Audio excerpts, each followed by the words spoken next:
Some encounters in life happen in the Hi. strangest ways. One day, a wild squirrel with a broken arm slowly walked up to me. She didn't run away. She didn't act afraid. Instead, she looked at me, then turned around, almost as if she wanted me to follow. And that's when I realized she was leading me to her babies. Come see your mama. Hi, little man. Hi. I missed you. Hi. But our story actually began 4 years earlier. One day, a large tree in front of my house was cut down. When the trunk came down, the workers discovered a small squirrel nest inside. 3 tiny baby squirrels were placed in a pile of leaves, hoping their mother would come back for them. One of those little babies would later be named Sarah.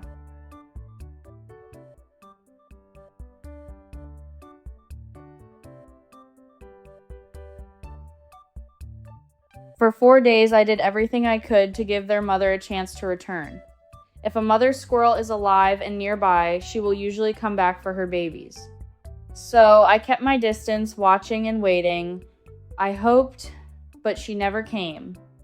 After 4 days, I realized that without help, those tiny squirrels wouldn't survive.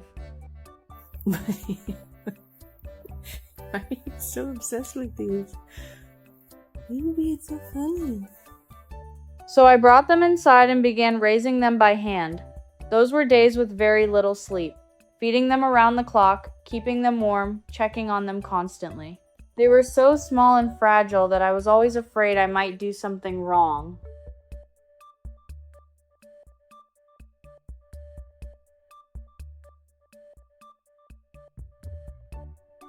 But week by week, they grew stronger, more curious, more eager to explore the world around them. And eventually came the hardest moment anyone who cares for wild animals has to face letting them go. I opened the door and allowed them to explore the yard, and slowly the woods beyond it. You raise them, protect them, care about them, and then you have to learn how to let go.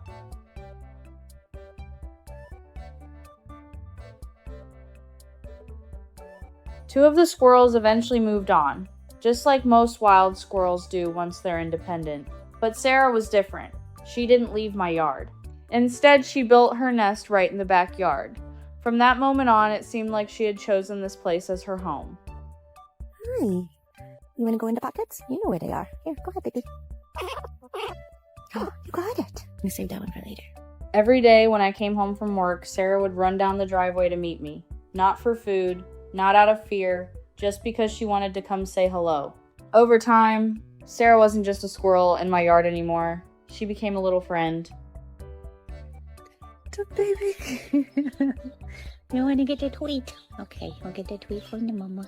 I love you. Today, Sarah is 4 years old, and during that time, she has raised 5 litters of babies right here in the backyard. I've watched her grow from a tiny, vulnerable squirrel into a strong and confident mother.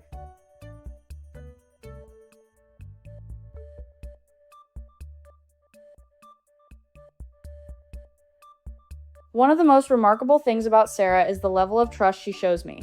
When she was pregnant, she would sometimes let me gently touch her belly. I could actually feel the tiny babies moving inside. For a completely wild animal, that kind of trust is almost unheard of.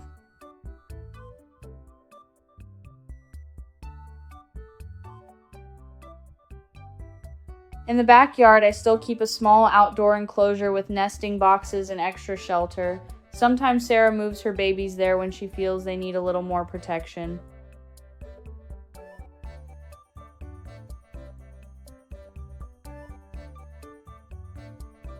And then something even more incredible started happening. One day, Sarah carried one of her babies over to me, set it down, and then went back to the nest to bring another. At first, I could hardly believe what I was seeing, but little by little, it became clear she was asking me to watch them for her. I used to joke that Sarah was like a young mom dropping her kids off for babysitting.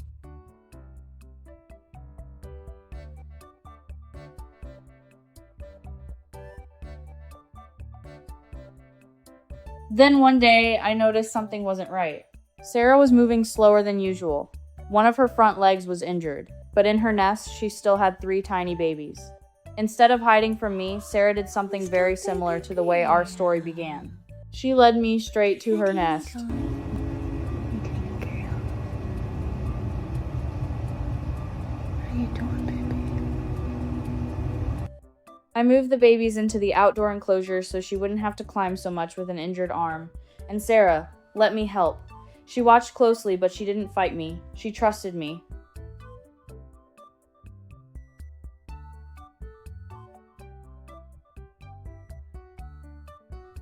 For the next several weeks, I kept an eye on Sarah and her babies.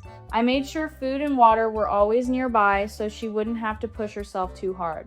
Slowly, her arm began to heal. The babies grew stronger every day, and once again, when they were old enough, Sarah carried them back out into the yard to begin their own lives.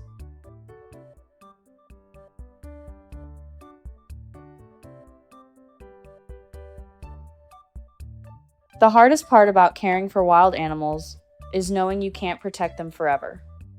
But the greatest gift you can give them is freedom. Sarah could leave anytime she wants. She could move deeper into the woods and never come back.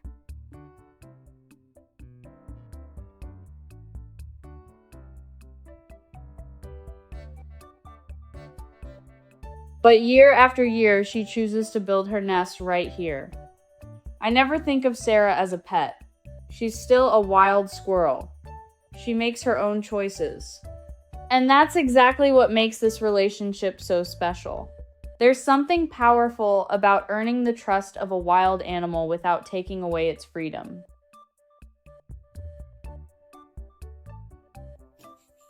What you doing? Hi, baby. It changes the way you see the world. It teaches you patience, respect, and humility. Sarah has taught me all of that. And even today, she's still out there running through the yard, raising her babies, living her squirrel life.